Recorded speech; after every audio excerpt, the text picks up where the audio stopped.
fourth principle of super learning. I shall take breaks. Learning breaks are not a waste of time as they might seem. Quite the opposite, in fact. If you try to memorize continuously, it's like going into overdrive. You get all wound up with the effort and you have to keep trying harder to concentrate. At the end, you are not necessarily remembering anything better. The fact is, when you study, you are doing so with your conscious mind. If you go on gabbling non-stop, you are simply stuffing your conscious mind to take what you have learned and to allow it to sink into your subconscious. Once it is absorbed at the deeper level, remembering it becomes an automatic reflex. I was once asked whether sleeping after learning something aids or interferes with the learning process. There is no doubt that sleeping on it helps. Perhaps for some reason I have stated above, you switch your mind from overdrive to the relaxed mode. What's more, research has found that dreaming also helps learning. Sometimes the dreams that occur during the sleep seem to be initially filled with fuzzy, insignificant details. But then, suddenly things click. It's as if the trivia and clutter that were running interference with your memory have been got rid of, leaving only a clear picture and the important facts. Recent studies at Israel's Weizmann Institute of Science suggest that dreaming helps to cement memories of new information.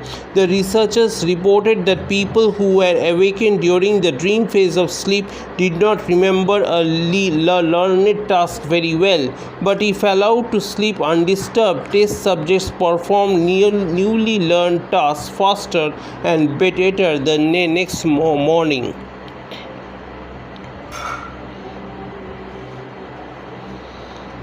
Third principle of super learning. I shall understand the meaning. There are two kinds of meaning. The literal meaning. Take a short stanza from William Wordsworth's poem, The Prelude. Fair seed time had my soul, and I grew up, fostered alike by beauty and by fear, much favored in my birthplace, and no less in that beloved vale in which ere long we were transplanted, that there where we let loose for sports of wider range. You could learn this stanza by rote, by heart, without paying any attention to its meaning, but if you do grasp the meaning, you will naturally find it easier to remember. Say aloud or write down the meaning of the poet's thought thus: My soul had enough fair time to grow seed time. I grew up, fostered by beauty and fear. Both beauty and fear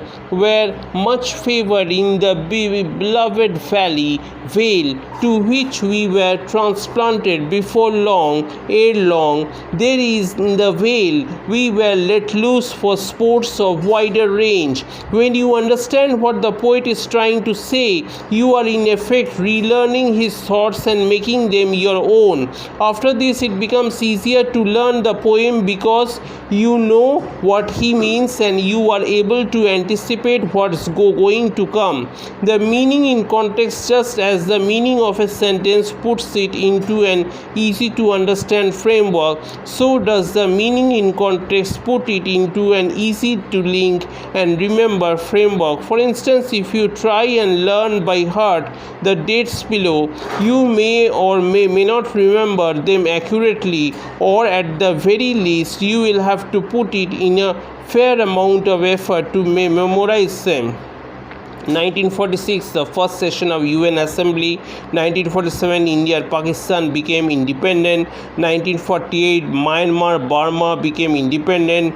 1949, General Mao Zedong proclaims the people